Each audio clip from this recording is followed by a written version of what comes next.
One of the characteristics of life in the 21st century is that things are always changing. In some cases, things are changing very fast. For example, technology changes at a very fast pace. In addition to that, lifestyles are changing. Belief systems such as political beliefs and philosophical beliefs are changing. Amongst all this change, there's a lot of pressure on Christianity to change with the culture. Some people and some organizations within Christianity are caving into that pressure and they're changing.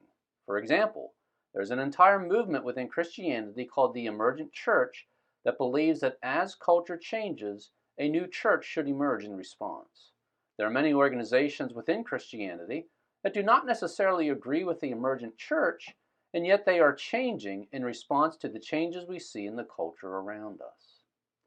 The problem with what the emergent church is doing, what many other organizations within Christianity are doing, is that the Bible tells us to do the opposite. We are not supposed to follow and change with the culture. We are supposed to hold firm to the truth.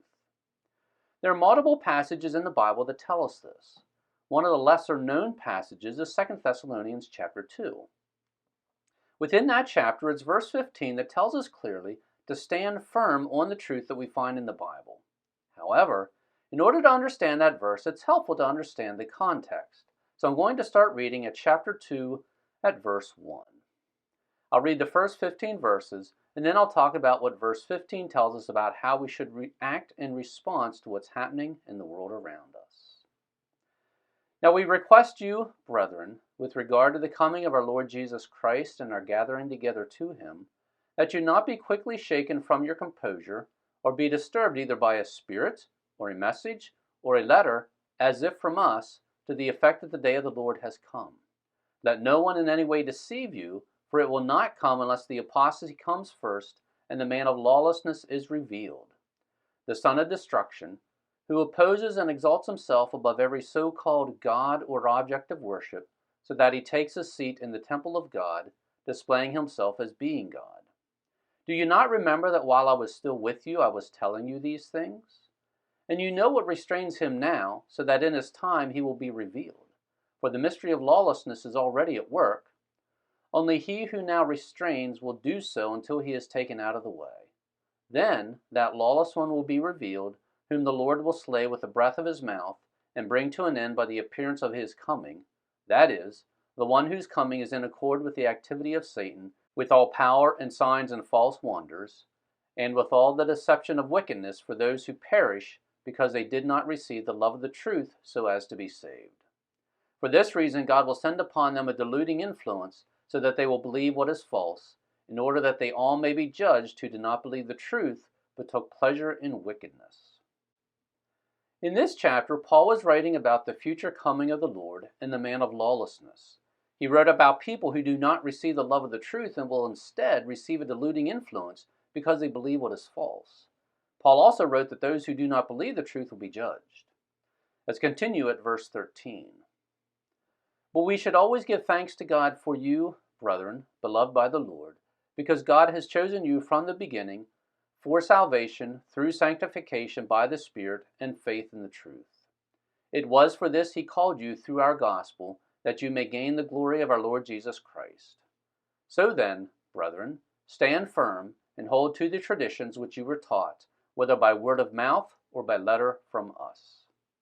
After talking about future events, the man of lawlessness, people who believe things that are false, and those who are going to be judged because they don't hold to the truth, Paul told the Thessalonians to stand firm and hold to the traditions which you were taught. The Thessalonians were taught these traditions by two methods. The first method was word of mouth. Paul had spent time in Thessalonica. He had taught them in person.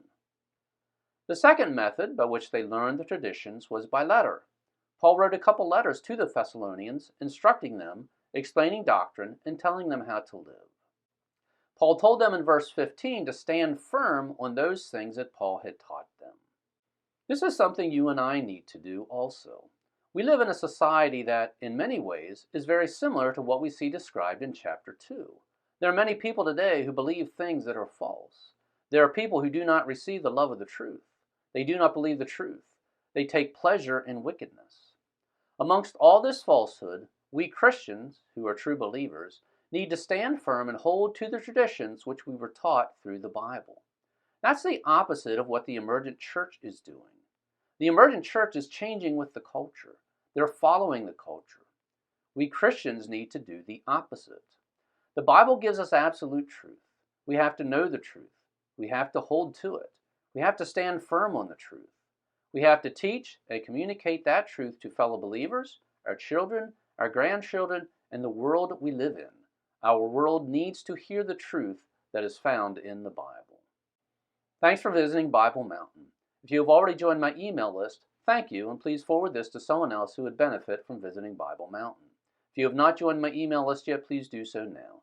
My email list is free. In order to join, go to BibleMountain.com, click on email, and that will take you to a page where you can sign up. Your email address will not be sold nor given away. Once again, thanks for visiting Bible Mountain.